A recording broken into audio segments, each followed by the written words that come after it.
You're listening to a Comics XF podcast. X-Men. Get it!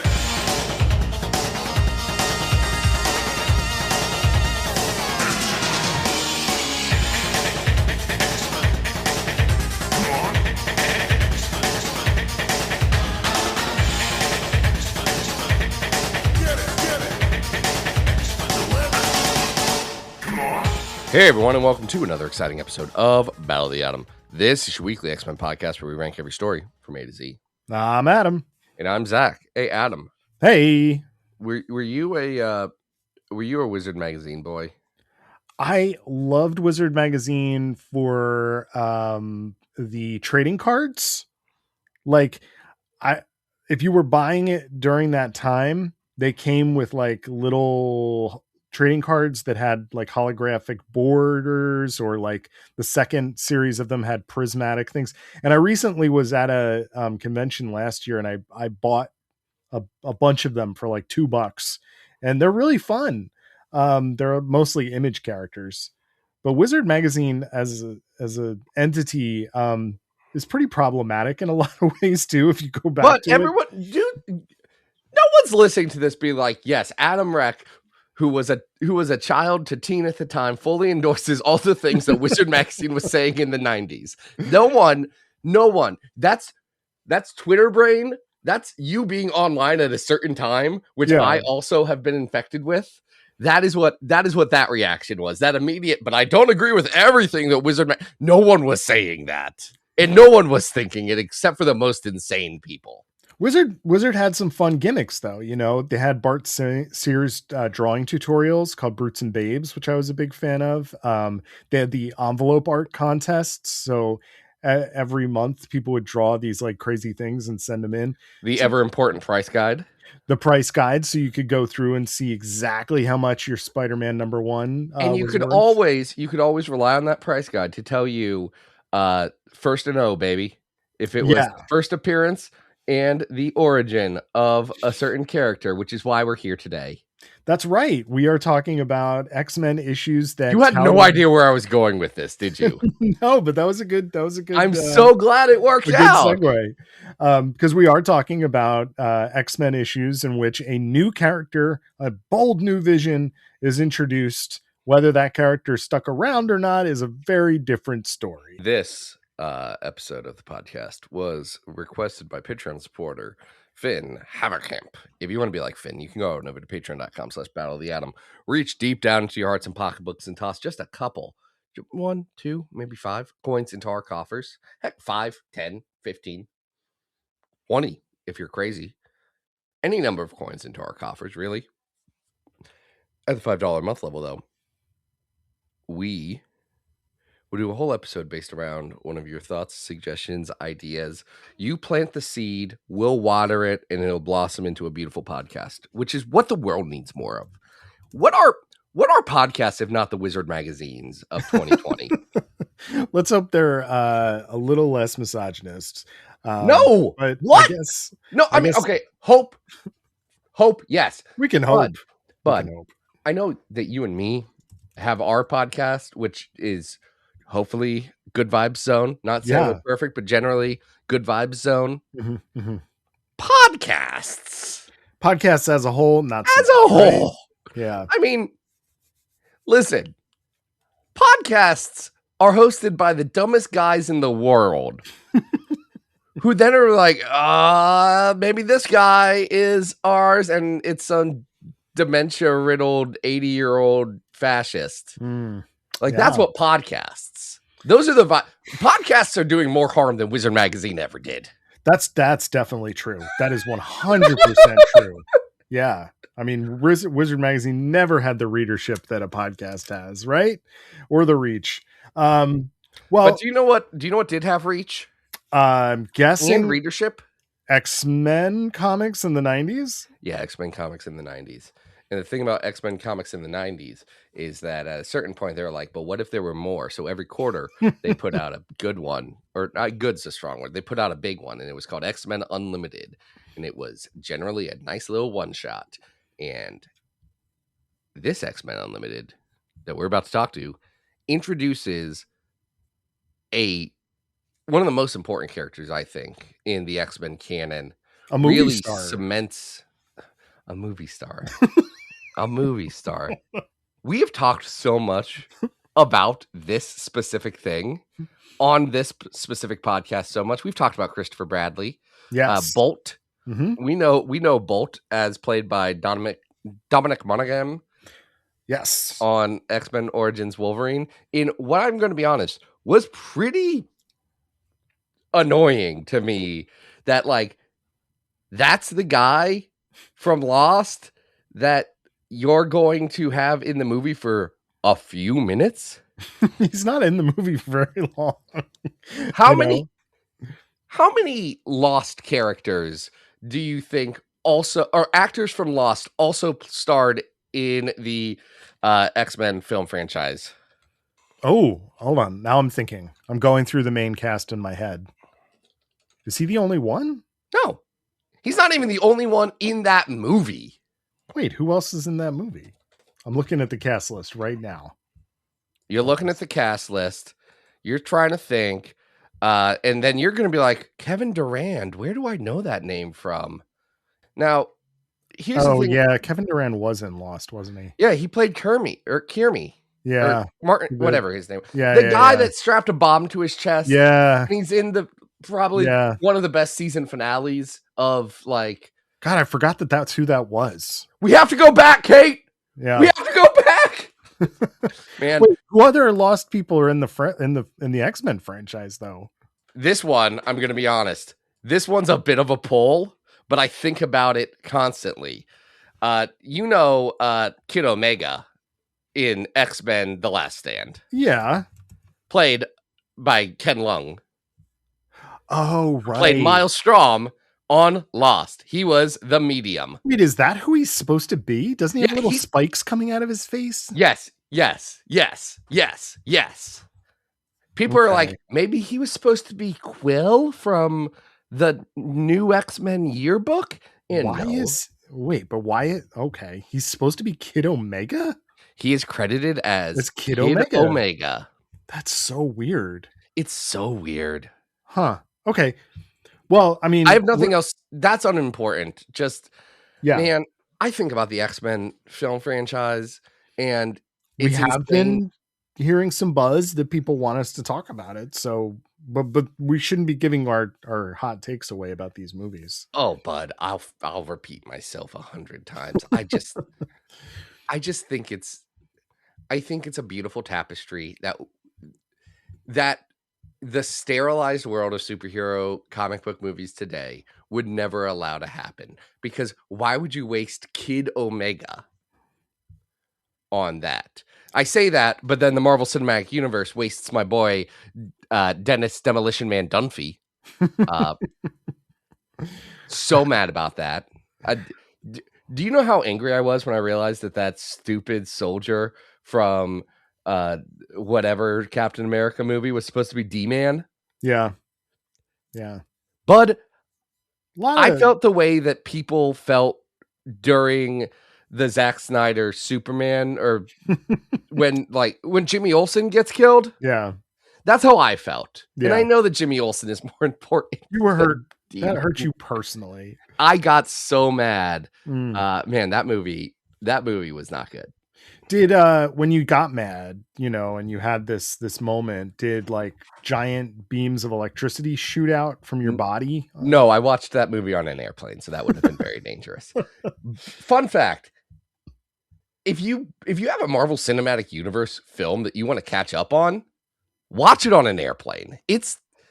That's exactly perfect airplane movies. That's how I watched that. That's how I watched most Venoms. Yeah. Venom's are good airplane movies. They are, and that's an insult to these movies, by the way. I want to be so clear. But I bet Eternals on an airplane is deep. No. That's too no. Okay, we need something kind of action-packed on an airplane. The one thing I'll say about Eternals is, yeah. What were you thinking? Someone should have told them that the Eternals are never going to happen. If Jack Kirby, they got the memo on the Inhumans and didn't get the memo on the Eternals. Kieran Gillen did a really good job because he just wrote a different comic, and That maybe works. Anyway, none of those characters appear in this except for Chris Bradley. That is Bolt. He is a electric shooting boy. Yes, this is X-Men Unlimited number 8. It is written by Howard Mackey, penciled by Tom Grummett and Dan Lawless, with inks by Ian Aiken. Great Adam Polina cover. A pretty funny one too, given that our protagonist here is drawn in baggy jeans so that we can see the top of the waistband of his underwear. If you would like to learn how I learned what those were called, you can go on to the Cerebro episode I did about Nate Gray X-Man, and you'll learn the very specific name that certain members of certain communities call that body feature. I'm just talking about his clothing, but I know what you're talking about. You know what I'm talking about? He also has a chain wallet and a bandana sticking out of his pockets that are like floating up. So this is a pretty 90s image just in and of itself. And I think if you had no idea what the contents of this issue were, is you might be asking yourself, why did Legion get a haircut? But yes, this is not Legion. This is Bolt. This is Chris Bradley. A high school kid who, he's not the coolest kid in town, but he is going to go on a date with Donna Finaro, which is a big deal. And unfortunately for him, his mutant powers are about to manifest. And he has the most generic mutant power. He shoots electricity. Mm-hmm. Anyway, he's like, oh, some people are following me at the school. It turns out it's Gambit and Jean Grey. And they're like, we're trying to recruit you for the X-Men. You can come to Charles Xavier School because you're a mutant. This is a thing that the X-Men did a lot. I say that in quotes that you can't see because this is not a. He did do finger quotes. He did. I scare did finger quotes. Yeah. Because the X-Men save mutants, but no, they don't. I'm sorry, no, they don't. They do when they need a new book. There's a version of this comic book that you could very easily read this as a horror story, because this high school kid is sitting in his classes and there's these weird adults in a convertible just staring into the windows and like being like, there he is. That's him. We gotta get him. Jean? Remy? Yeah. Weird combo. Be cooler about look. They might just have been around. That's fine. Cyclops could have been like, I'm busy. Well, at first I thought it was Cyclops because it's because he's wearing sunglasses and he's with Jean Grey and they're in plain clothes. Yeah. So, but man, just the two of them kind of like spying into a high school. Like, guys, maybe Gambit, I understand. Jean, maybe swing by the house. Don't stare at these children through the window. Anyway, so he's freaked out, and then boom, he's electric. But he does very quickly become adopted after a visit to, they meet the parents, they cut to the X Mansion, and now Chris Bradley's like every X-Men's best friend. Everybody loves Chris Bradley now. He's on the team for like 6 months. Yeah. It's insane. He gets on the X-Men faster than Kitty Pryde. He's the only child at this school at this point because it's 1995, which means Generation X is in Massachusetts at the Massachusetts Academy, which does seem like the better place for this child. Yeah. Or even X-Force, and they're like, off doing. X-Force was living in the basement at this time, weren't they? Well, by 95, I'm not sure where they are. Are they still in the desert? Okay, no, wait. In 94, when they come back from Age of Apocalypse, that's when their base breaks and they have to find a new place. And I think that's because they were living with in one of Arcade's old murder worlds. Uh-huh. And I think that's when they moved back into the mansion. Complicated X-Force. Which makes sense because now Adam Polina is like part of the line. So yeah. But yeah, Chris is everybody's best friend. But hey, wait, hold on. What did you just say? Hey, let's make this high school child a paramilitary soldier. Adam, was that your suggestion? Charles Xavier just doing his job. He's just like, hey, let's get this going. But things are not all happy. Chris's best friend from high school doesn't want to talk to him anymore, is scared of him because he's a mutant and racism. And we also learned that unfortunately, because he did like his intake paperwork, it takes Beast like 2 weeks to do Chris Bradley's like blood work, which is a long time. He was busy. But unfortunately, Chris Bradley has been diagnosed with the legacy virus, which is like hat on a hat. Like, why did they need to give the legacy virus to so many random mutant characters? Because they weren't going to give it to the important ones. I know, but it's like, why? It's just They never give it to the important ones. no. Do you know how many mutant diseases there are? But Chris Bradley, after this, actually does have like at least he actually doesn't die until much later, and he is cured of the legacy virus thanks to Colossus. Yeah, he doesn't die. He dies in a misunderstanding with his own father when he's pretending to be Maverick and his father is pretending to be Agent Zero. Yeah, I'd kind of forgotten that Bolt is Maverick for a while. He's Maverick too. Well, yes. Well, how much do you think about the Frank Thierry Weapon X? Oh, not ever. I think about it a lot. That's I think about it a ton, actually. But didn't Maverick become friends with Chris Bradley because they both had the legacy virus? And then Maverick, it looked like Maverick had died of the legacy virus, which is why Bolt took over. But then it turned out Maverick wasn't dead. He was Agent Zero, who is also in Wolverine Origins. Yes. So confusing. So good. It's so good. But yes, that's exactly how it all works out. Here's my question. Do you buy Chris Bradley as a character? Here's the larger problem with this issue in general, because it made me chuckle a little bit when you opened this by saying that X-Men Unlimited was a quarterly good comic book, that you would get a good, because there's very few issues of X-Men Unlimited that I would argue are actually that good. It's a really weird book. I think there's value in the first 4 issues. Not all of them are good, but at least for that first year, they were trying to, like, all those issues are something. Yes, they are trying to do like big continuity additive things. Even the 5th one, that's the Shi'ar thing after Operation Galactic Storm, which is an Avengers story, so I'll never read it. Yeah. But like, yeah, they kept trying, and then it just became anthology nothings. Yeah, this one I'm just not sure what they're going for. It really does feel after school specially. Do you know what it feels like to me? What's it feel like to you? It feels like a worse version of X-Men, the one about the burn victims, the burn victim comic. Oh, the John Paul Leon one. What is that called? Life Science? No, but I wanted to say Heroes for Hope, but that was obviously wrong. No.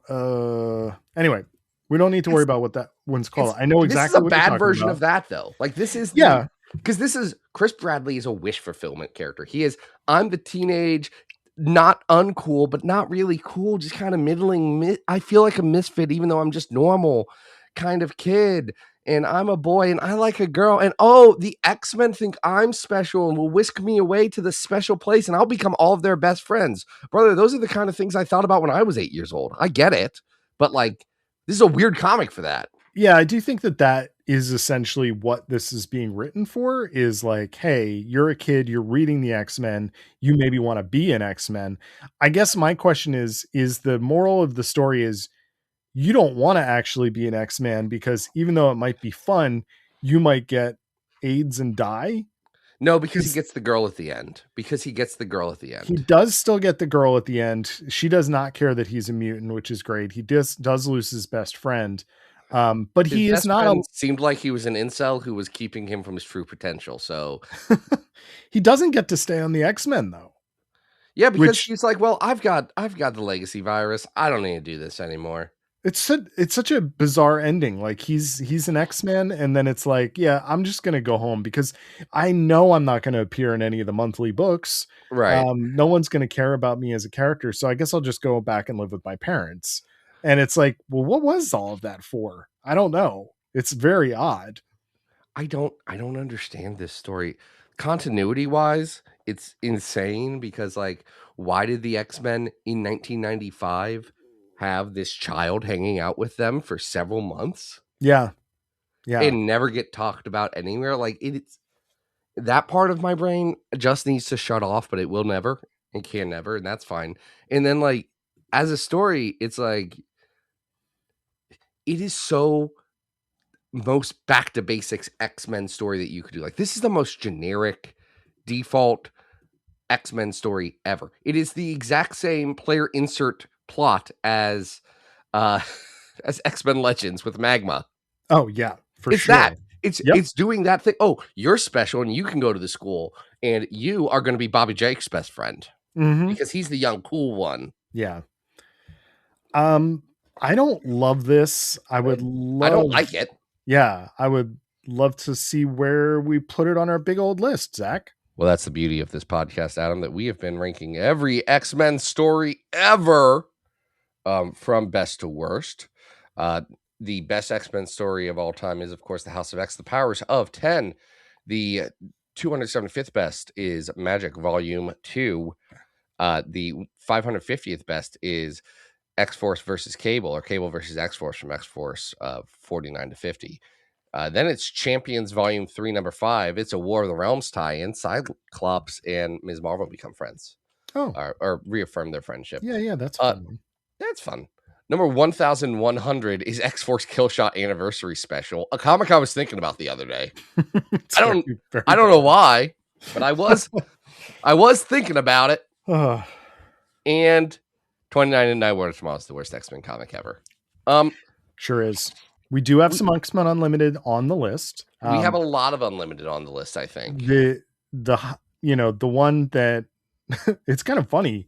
Like we have X-Men Unlimited number 1, which I think we kind of like, but that's not perfect. Chris Chalo. That's got That's kind of middle of the list. It's Sienna Blaze is bad, but I think about her. Yeah. But 595. So it's about middle of the list. At 838, we have Unlimited 19, which is the Nightcrawler issue with Amanda Sefton. Yeah. 900, we have Unlimited 37, which is the Sacrificial Worlds that involves the multiversal Wolverines. Yep. I know what's up with that. Face Off. I think I honestly think Face Off might be a little bit more fun, where that's the Sabretooth Wolverine Face Off issue, like the movie Face Off. But is this better than X-Men Unlimited 32 Behind the Music? It is Dazzler Behind the Music special. Yeah, this is definitely better than that. I thought that was pretty poor. It is. Yeah. So I think we're in the 900s. Like I don't know that this is a bad comic, but it is it's confusing. It doesn't make sense as to why it exists. It serves no narrative purpose, really. It feels like Unlimited at this time, it kept promising that, hey, these are going to be important comics. So I do feel there's a little bit of like a betrayal of the contract that the comic is signing with the reader. Mm-hmm.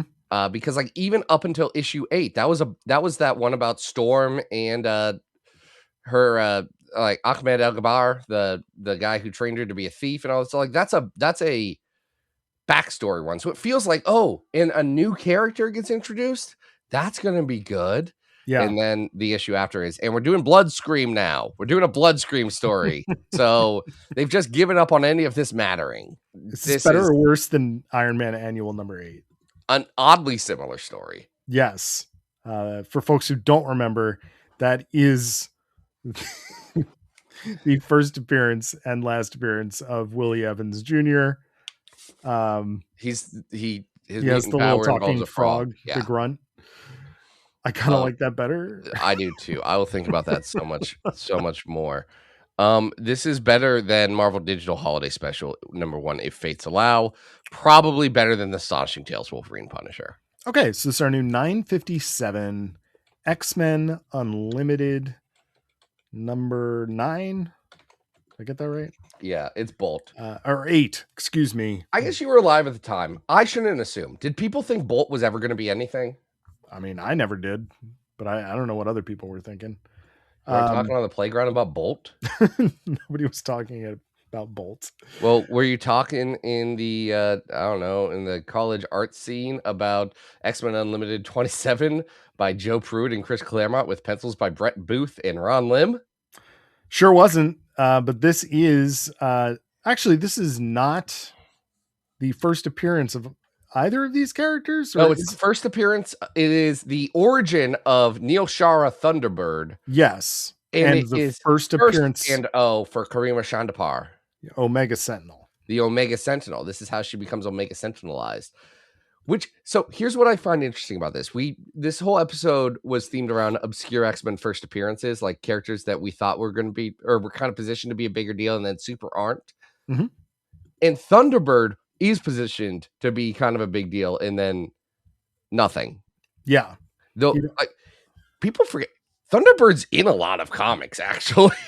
Oh yeah. Had already made his debut in Claremont's X-Men 100. Yep. But here we are finally getting the backstory of, what Thunderbird's quote unquote origin, or at least background, was before joining the X-Men. Because when you see him in X-Men 100, he's just in media res. He's just there. Right. He's already one of the X-Men. We don't really know who he is or what his deal is. And it's interesting that Claremont is a co-writer of this. Joe Pruitt is also doing it. So, where he's getting... I'm guessing Claremont's doing a plotting pass and Pruitt's doing the actual. That's what I'm assuming. Yeah. Because it's credited in the comic as story and script. Chris Claremont and Joe Pruitt. So yeah. I think we should start with this cover, which makes it seem like Thunderbird has like Phoenix powers, almost like he's just on fire, setting Colossus on fire.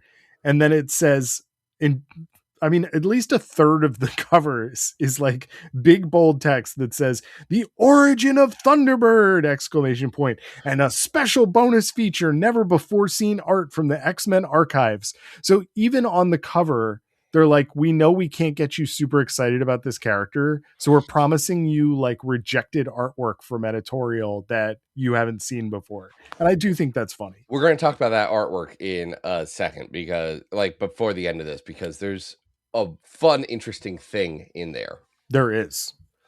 Anyway, this is by Ron Lim and Brett Booth on the pencils. I think Ron Lim's art looks great.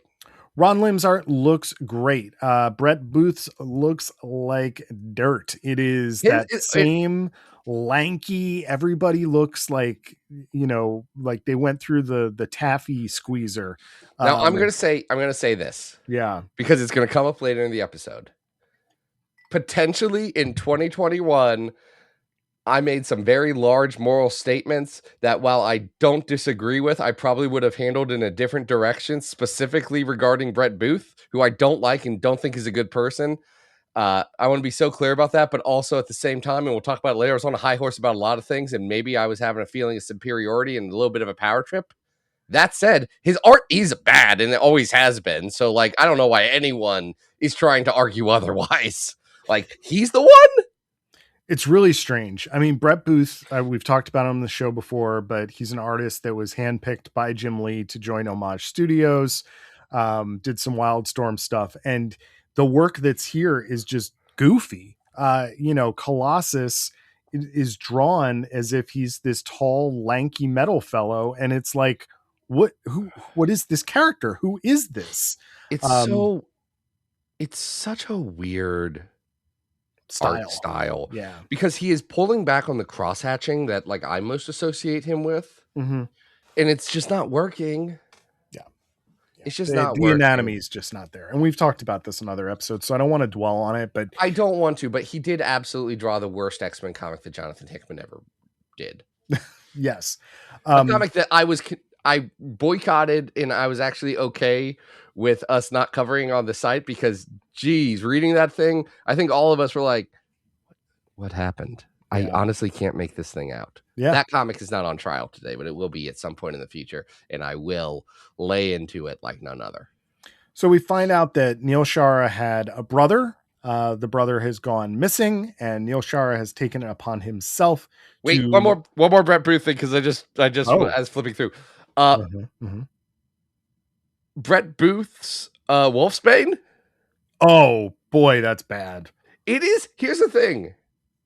It's furry fetish art from the neck down, and then the head does look like a baby child wolf. It's so weird. It's insane. So weird. Like, it's weird to say that Rob Liefeld was capable of drawing a better Rain, but that is just true.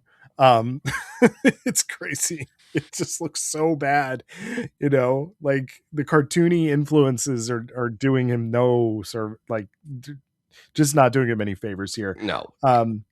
It's anyway, rough. Neil especially next to Lim's art, which is really clean in this. Yeah, Lim's stuff looks fantastic. We're big fans of the X-Men 2099 stuff, and Lim's still very much in his prime here, I feel like. But yeah. So long story short, Neil runs into the one and only Bastion.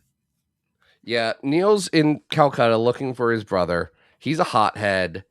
Like, one thing I will say about Thunderbird, especially for 2000, Claremont does not write him as the Captain Planet version of this character, which is such a thing that would have happened in 2000. Like, I think I heard a thing from Jay Kandashar from Super Troopers, where his dad apparently called him when he was a kid, oh, have you seen Short Circuit 2? Oh, they have an Indian in it. And he's like, no, they don't. He's like, well, it's about as close as we're going to get. So, and that's when he realized the only way he was going to get movies made or do movies and star in movies if he just financed them and did it all himself, which is how we got Super Troopers. Yeah. So it is great that Claremont. I just think that I say that to say I think it's very interesting that Neil Shah is very much not what you would expect from an Indian character in 2000. No, he's a guy. He's just looking for his brother. I don't know. People are people everywhere. Who knew? Yeah. It's interesting because the way that he's written in terms of his backstory is, I don't know if it lines up really well with how he's being written in the main book. But he's more interesting in this. He's way more interesting here. This might be the best Thunderbird. Yeah. What's Thunderbird? He's kind of angry. Mm-hmm. He is a ladies' man, and he is consistently smooth. Mm-hmm. He's got a leather jacket. He's got a motorcycle. Okay, but cool guy. Okay, I gotta tell you this though, because you and our audience will find this funny. I used to work with a guy. I was in engineering at the time, and we had our design team was based out of Pune, India. Mm-hmm. There was one gentleman there. His name was Prashant. Mm-hmm. Prashant always posted on his Facebook page about him riding a motorcycle all throughout town and photoshopped images of him as the Incredible Hulk. And oh my God. I can't not get Prashant's face out of my head when I'm reading this. Also, Prashant did the coolest thing ever, and he did commit to the bit so hard that he custom painted his bike to be Incredible Hulk colors and had professional photo shoots done with him and Hulk riding gear in his bike. My gosh. Wait, so is he actually cosplaying as the Hulk while he's doing this? No, he's doing cool Hulk inspired streetwear with his crotch rocket. That is fun. Again, it's simultaneously the cheesiest thing in the world because I know he's a CAD guy. He's great. But he's also doing these super dope things. And the quality's good. That's the problem. It's bud, you're committing so hard, Prashant. Anyway, that's how I think of Thunderbird in here. I'm thinking of my buddy Prashant. I wonder how he's doing. I bet he still rides. So just first of all, that was great. I want to see these. I haven't thought about that in a while. I'm gonna go find his Instagram real quick. Yeah. But Neil and who he learns later is his fellow prisoner. It turns out his brother is up to no good, and is actually already not really working like he's not working with Bastion because he wants to, but he's working with him because he has to. Because Bastion introduces this idea of the Prime Sentinel, which means that like you could turn somebody who is already kind of genetically predisposed to it, you could turn them into a Sentinel warrior that could then go out and be a mutant killer. And so not only is Neil's brother doing this, but it looks like this other prisoner, Karima Shandapar, is also like primed for this, which is how we are going to get Omega Sentinel. Which is upsetting for our friend Neil because he's been hooking up with Karima. Yeah. So, Bastion kind of I win, and at the end of this, Karima kind of just is like, hey, you got to get out of here because you're a mutant and I've been turned into this thing. Like you cannot be here. Like I will kill you. Whereas in the present, Jean is kind of introducing Neil to the rest of the X-Men. Neil is very freaked out about them, and also about being able to control his own powers. I would say the flashback part of this issue works pretty well. The It does, present day actually. part of this is pretty terrible. Not writing wise necessarily, but just everybody is drawn so off model, be it skinny Cable, skinny Colossus, whatever the hell is going on with Wolfsbane. Everybody just looks so weird that it's very difficult to actually get any emotional gravitas going with what Neil is going through. Yeah, it's a weird issue. I think it's weird that Thunderbird was set up to be a big character, and then Omega Sentinel's also in this one, and she is a big character. She is, yeah. I feel like there's a level of obscure X-Men character, and I feel like Omega Sentinel has broken that, though that may just be because I love Supernovas so much. Mm-hmm. She's in the comics I like. That's the thing. She's in Supernovas. She's in House of X. Like, yeah. I like those ones. I'm sorry. She's very cool. But unfortunately, Neil Shara has not had the same level of popularity after Extreme X-Men is over. No one or even by, I think his last appearance in that book is 19. Yeah, he's only halfway through the book. He's got a couple cameos after that, including X-Corp during the Krakoa era. Yeah, X-Corp. Teeny's the first person to do literally anything with him. Yeah.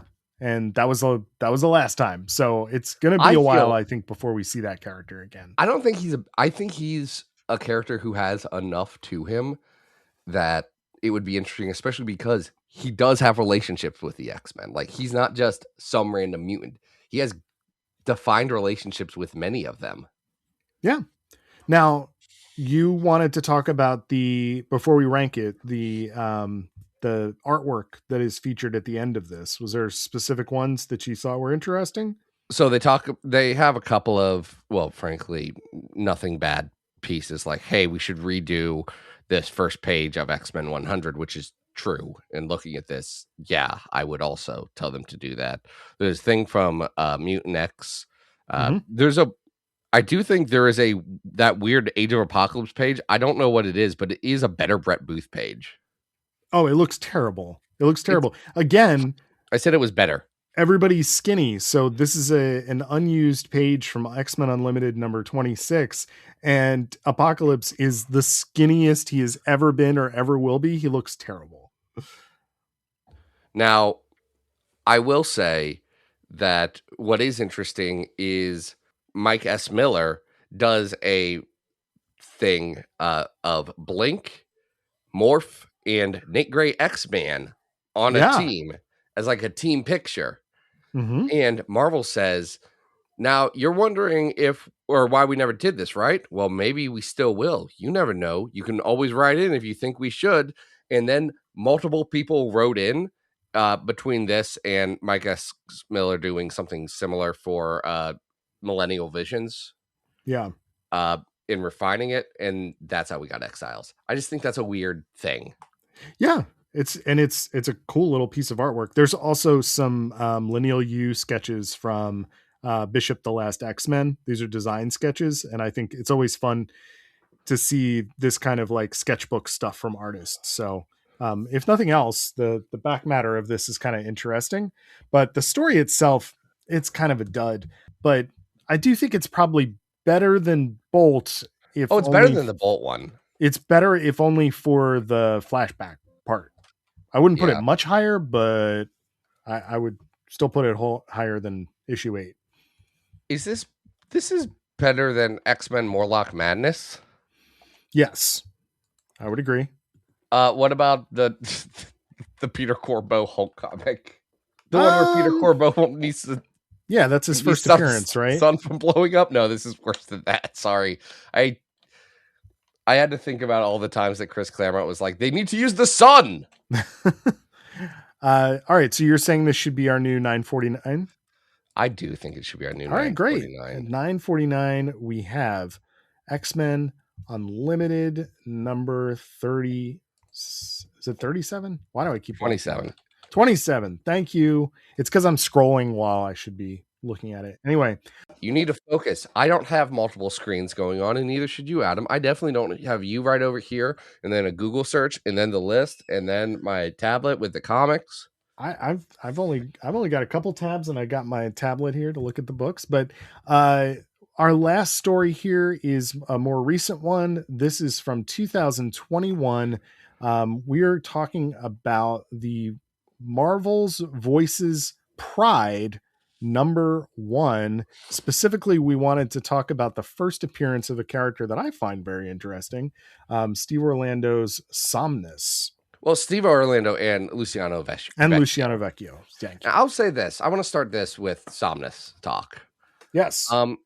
Steve Orlando is, as I've said before, a guy whose comics I don't always enjoy, but whose brain I constantly love because it's the same brain. Like, I think Steve Orlando is currently writing X-Men comics on that app, and I had to stop reading those because it felt like that was not the social contract that Steve Orlando and I have engaged in. Are you talking about the weird X-Men 90s story? Yeah, that the super we don't weird really one. know when it's set or why. Yeah, I started Yeah. reading that. I was like, "You're losing me, and I'm the one who pays for the application." Yeah. It's not casuals. Casuals ain't reading Marvel Unlimited for the back to basics X-Men story. Marvel Unlimited is for us freaks who want to get in the details. Anyway, I'll say is Steve Orlando, I like his brain. Luciano Vecchio, we've talked about this before. I was not a Vecchio fan. Like, as of 2022, I was like, 21, I was like, I don't want it. It's too soft, too bubbly, too not for me. And anyway, I think Somnus is an incredible character design. Like, I actually think it's super good. I do think it's probably a little too detailed of a costume for comics. Maybe. Just because you have to draw it a lot. Yeah. But I think it's a really good look. Yeah. And for folks who are not familiar with the character, we're talking about Carl Valentino. This is a character who will later have a team run with the Marauders from Orlando.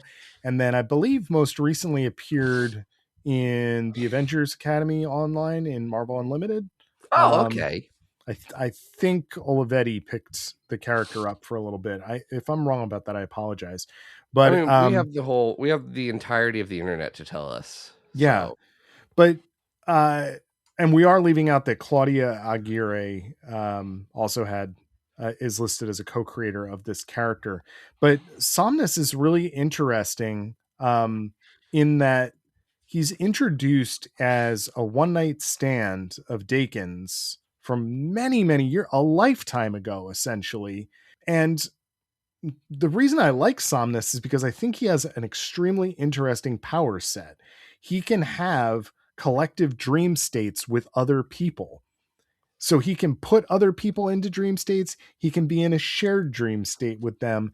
And when they come out of it, it is only time has passed differently than it has in the real world. So in this original story, which has its own I don't know if this story is entirely successful. I don't think it Dakin has is. experienced an entire lifetime of love with this individual in a one night stand. And then after that event happened, Carl lived his life, died, and then at the end of this story is brought back to life as Somnus on Krakoa. It's a little like iffy in terms of how it's told, in terms of Yes. like what's actually going on in this story. It's also a little strange for, I would say, Dakin to be like in a committed relationship, even in a dream state, for like an entire I think lifetime. that's a little odd. It doesn't gel with my knowledge of 1967 Dakin, No. who was Romulus's slave and was evil. Yeah. Like super evil. And even in 2021, I was still like, Leah, I know you're making me like Dakin, but I've got too many years of bad vibes from this specific dude to keep going. But whatever, man. Yeah. But what I think is really cool about Somnus is that power set. And even in Marauders, I think that the power set really does get exploited in some really interesting ways. It kind of, the dream state becomes almost a home base or a hideout for the Yeah. X-Men at periods of time. It's used to imprison characters at other times. And I just think there's a lot of potential with this character, and I would love to see more people utilize it. I think there's potential with the character. I think the character's powers make him interesting and then also hold him back from a practical standpoint. And the reason why is that what's Cyclops' powers? Laser blast. Laser. What's Iceman's powers? Ice. What's Wolverine's powers? Knives. What is Somnus's powers? Dreams. Is it dreams or is it create a dream state? Like that's much more vague is what I'm trying to get at. Like it's a little more conceptual, which is why I think it's interesting. I think it's interesting. It's still a step up from like Doug. Yes. I'm not to say Doug famously bad powers, but I think it falls into a similar but slightly different category of these are too hard to use in superhero beat 'em up comics as a consistent thing, and Orlando tries his best. I do think this is a great character to be like supporting character when you need to do a story vis-a-vis dreams. Mm-hmm. Like you could bring him in and like he could have a consistent role and continuing aspect to him that I think more people should pick up on because it's a nice little toy to add to the Marvel toy box. Even if it's absolutely, even if it's just like a cool accessory for a toy, you know? Like yeah. I think that's what he is. I do think, and this gets into some weirder stuff with this. I do think part of the weird mindset that I personally have around this character is because they made such a big deal in 2021 of look for Somnus in Krakoa next year. Yes. And we got that. But I remember specifically the marketing because this was Marvel's first Pride comic.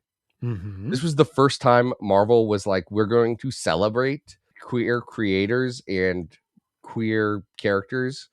And I would say generally leans more on the queer characters, which great, but aren't real people. And I have some weird feelings around representation and how important that is versus actually taking care of the real humans behind it.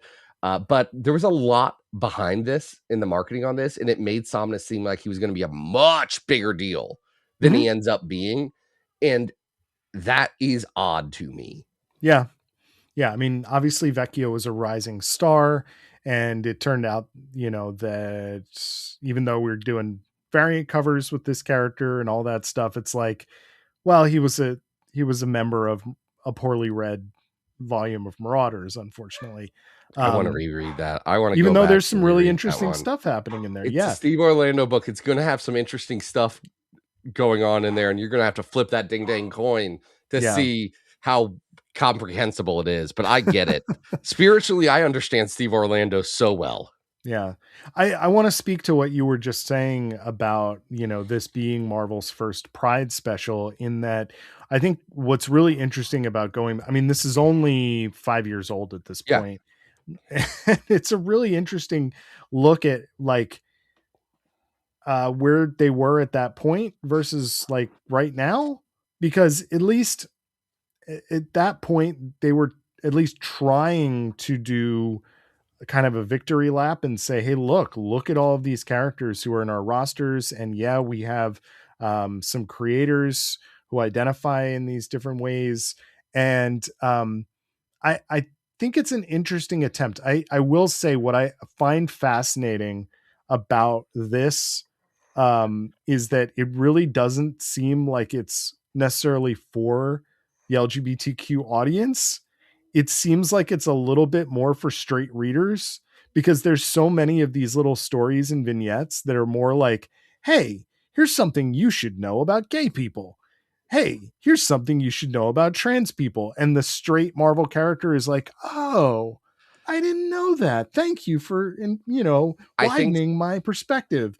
And I just think that that's an interesting version of this kind of a special, as opposed to just telling stories using those characters and letting queer creators be the ones to do it. So, okay. And this gets into where looking at this is hard for me and why I got on such a high horse when I was in 2021 and maybe got on a high horse against the wrong people, including the very nice marketing guy who I did harass about Loki not being on the cover because it felt like maybe Marvel was trying to erase his sexuality. And everyone gets a pass for a couple of thoughts they had in 2021.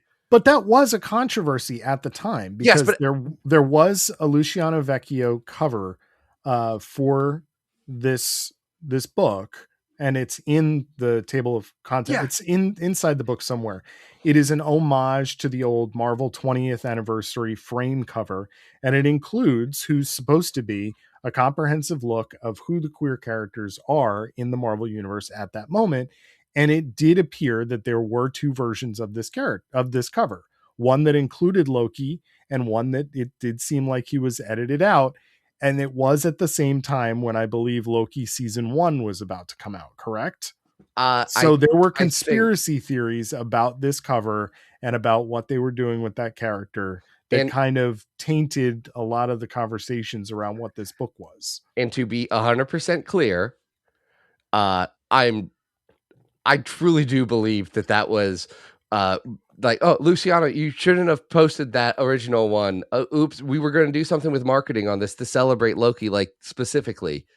And then everyone took it in the worst faith ever because it was 2021. And brother, we had been going through a lot for about a year. And I think that's when we got to a boiling point. Understandable. Look, the bread proof thing also happened in that year. I'm just saying, like, I know me personally, I look back on that time and I'm like, I don't disagree with my thoughts and feelings. I disagree on how I expressed them in the lack of good faith and care that I gave to actual real humans during insane times. And I think that was the thing. The other thing that I'll say, Adam, unless you have thoughts on Loki, what is frustrating to me looking at this is like, so much of it is a celebration of Marvel IP and these characters. And from a character standpoint, like Luciano Vecchio actually has a really well done introduction that is a gay history of the Marvel universe. And it's hard for me to look at this as a real celebration because it opens up with the North Star I am gay thing from Alpha Flight, which, one, say what you will about Scott Lobdell, he deserves most of it. He did try on that one. Like, gotta give him exactly that one thing. But then Marvel editorial and not Marvel editorial, because actually editorial people like Chris Cooper were really upset about this, but Marvel on high said, you can never bring that up again. So it is weird. It's weird to celebrate stuff like that, like the Rawhide Kid Max series, which gets an explicit like call out here with the cover. And that was just homophobia. That was 4 issues of homophobia. Yeah, I agree with you. I really feel like this is an unearned victory lap. Like it's strange. And it's not an unearned victory lap for the people making this. I want to be so clear. No. I mean, for the publisher. It does feel like Marvel patting themselves on the back and being like, look at all of these great stories we have. meanwhile, like I just look at Marvel in, let's say, 2026, and I just flip through this, and how many of these characters are regularly appearing in a comic book? Yeah. Yeah. Like I'm not even being facetious. I'm trying to figure out how many of these characters are regularly appearing in a comic book. Well, I'm Loki? Is Loki regularly in a comic book? Hold on, I'm still looking. Iceman, not really. But that honestly, that's more of Iceman. Daken is. Yeah, that's it. So, I mean, to your point, I mentioned this before, and I got the name wrong. I apologize. Earlier, I said Olivetti. I was talking about Anthony Oliveira's Avengers Academy, which I believe was just canceled, which was probably like, featuring the most queer characters that Marvel has in a specific book at this point. So we're not on all cylinders here right now in this regard. So it does feel weird to go Black Cat back has to a this. comic. Sure. I'll say that. Yeah. And a lot of great, Krakoa stuff in this book. We get more soft Daken with Anale and Grey Malkin at the Green Lagoon. We get a Kieran Gillen story about Speed and what's his name? Prodigy, talking about one of Prodigy's crushes when he was growing up at the Xavier Institute, where all the teachers were hot.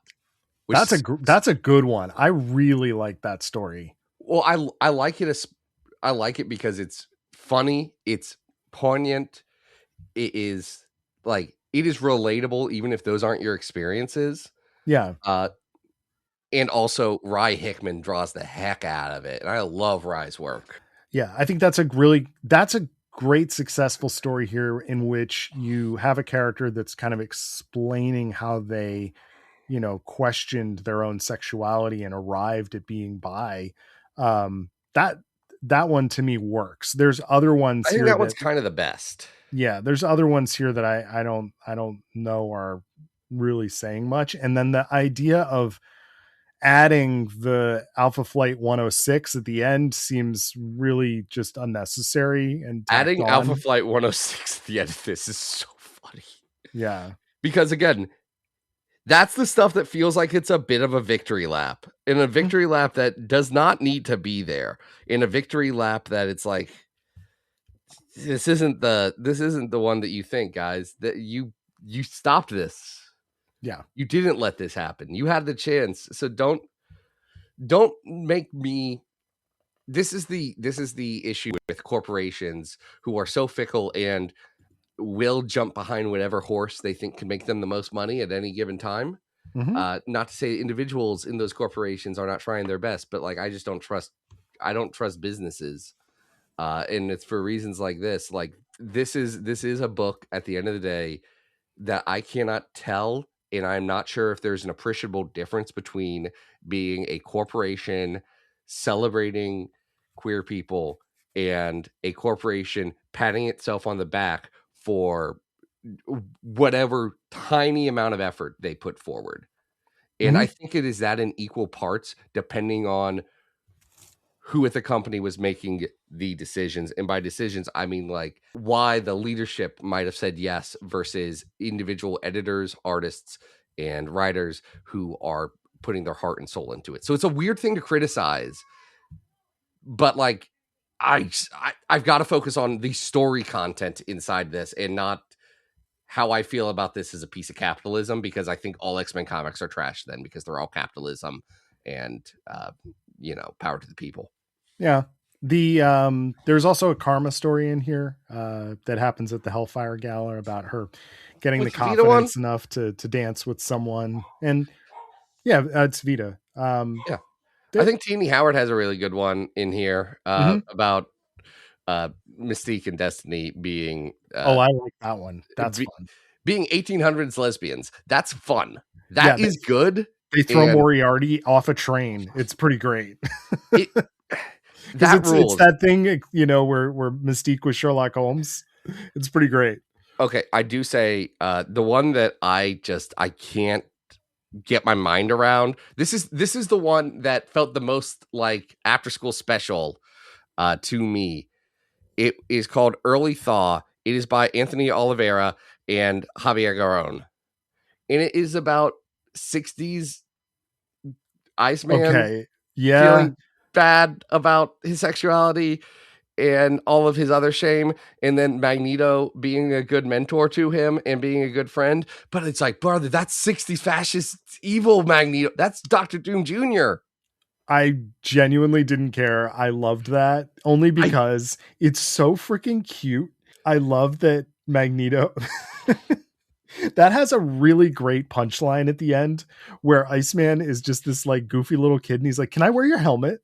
And the last panel is Magneto letting Iceman. So obviously you can't, you've got to kind of divorce it from the actual Silver Age. But if you take it on its own merit, it's very cute. If I take it in the lens of continuity that Oliveira is taking from this, which is very much a everything makes sense lens versus my lens, which is it all happened. And if it is incongruent, then it is incongruent. And in my mind, no, 60s Magneto is 60s Magneto. He does not have any nuance to him. And it is hard for me to combine those two. That's fair. It does have funny jokes in it, though. Like, I think it's funny. That helmet gag really works. At one point, he's like, "Oh, I'm fighting with Charles Xavier." And he's like, "You're throwing a bomb at him." He says, "Sometimes that's how grown-ups fight." And again, 60s Magneto. And I don't even think regular Magneto would say that, but it is a good joke. It's a great joke. All right. Where's this going on the big old list, Zach? Well, can I say one more thing Oh, I'm sorry. Yes. This is my last thing that bothers me. Okay. On the back of this comic, they say next year, or check out all of these new content with queer characters. Yep. Here's the thing. It is 2 trade paperbacks of miniseries that are already out. Yep. Gamma Flight issue 1, a actually very underrated spinoff of Immortal Hulk, but it was never going to last past 5 issues, no matter how hard they tried. Yep. That's tough. Dr. Aphra, which was being canceled or done away with. Black Cat, which I'll say was actually a fairly consistent series, though it was getting near the end of its run. Leah Williams' X Factor 10, which was canceled.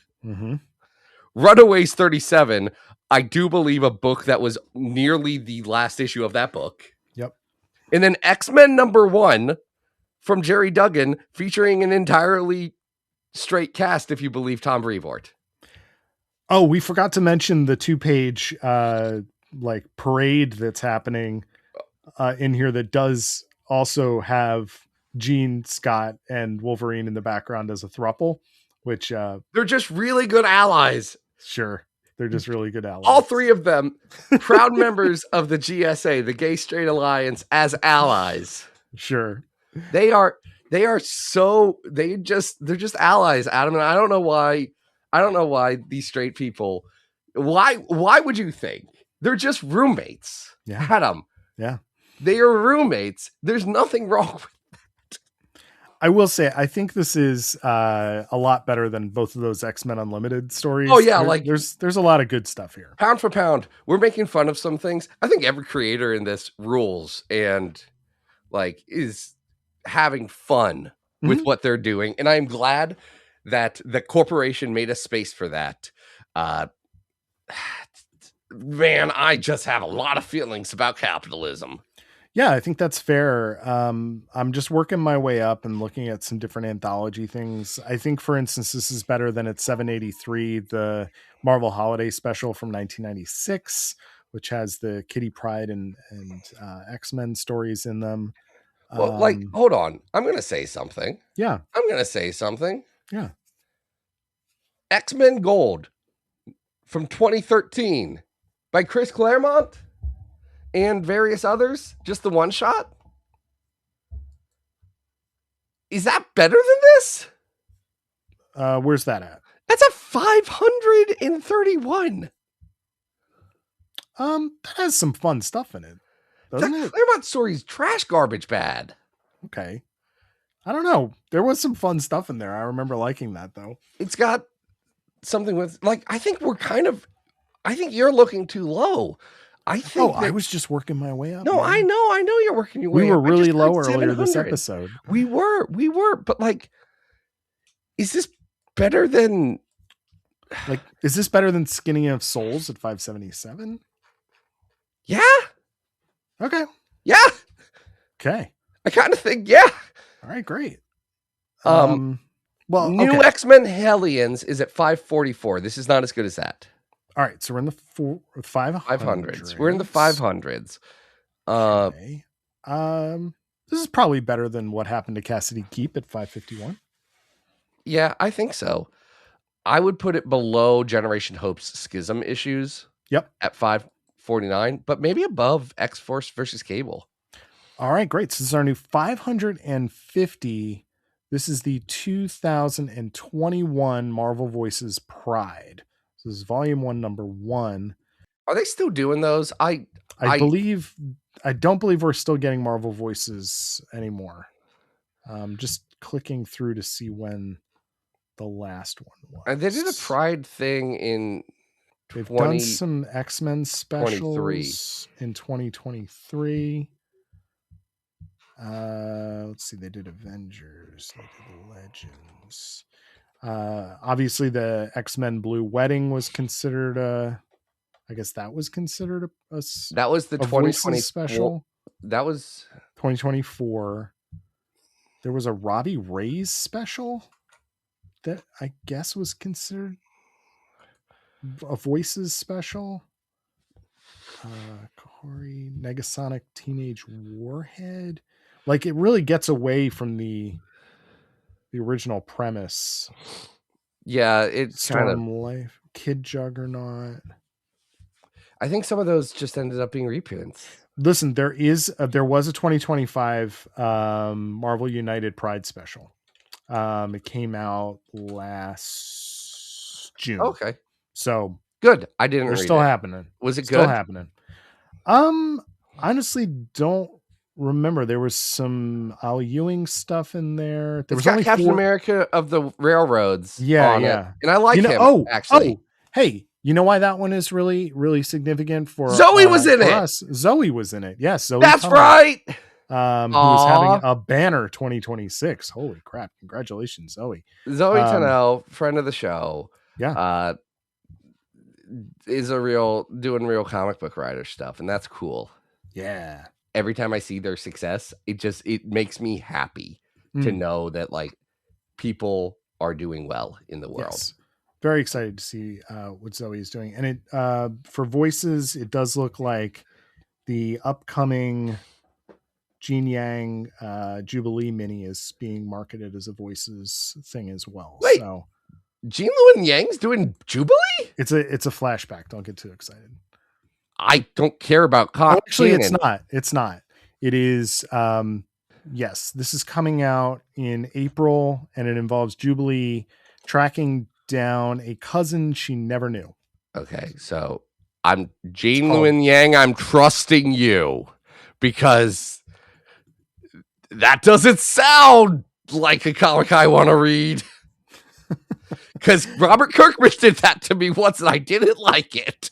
All right, so we've tackled some first appearances there, and I believe that's an episode. Who do we need to thank again? That's a great question. I should check. Michael Dunphy. Nope. Finn Haverkamp. Nope. Thanks, Finn. Thanks, Finn. You want to be like Finn? Patreon.com/Battle of the Atom. I'm not going to go through the pitch anymore. Adam, what do you got going on? Some very, very busy week this past week on Comics XF. We reviewed the latest Uncanny, and apparently misidentified the villain. So sorry about that. Wait, who did you think the villain was? Agatha Harkness. It is not, apparently. The old lady? Gail. No, she's not an old lady anymore. She's a hottie. Wait. You don't know that they de-aged Agatha Harkness? I don't know if I knew that happened a while ago. Anyway, it feels like something I would have known or assumed. This is not the lead. What's the lead? Well, they're fighting monsters. It's a lot of fun. And this last issue. Wait, this lady's not Agatha? No. She looks like Catherine Hahn. She's not. She's not Agatha. Anyway, my article that I teased in the last episode where we talked about all of the X kids that may or may not have survived the experience, that is up. Both of those are in collaboration with Austin Gorton. So thank you, Austin. But check those out. They're a lot of fun. And then I was also I would guest on Escape the Mojoverse, an X-Men podcast.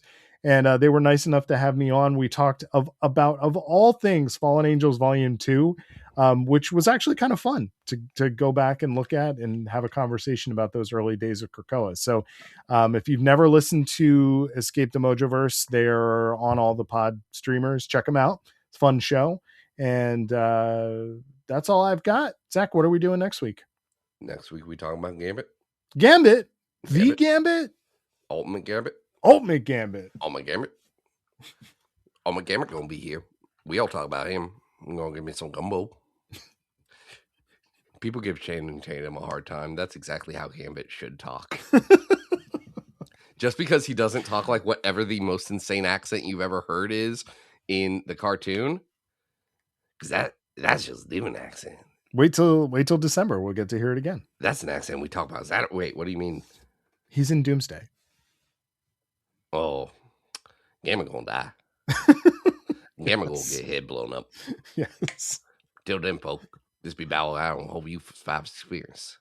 Get it!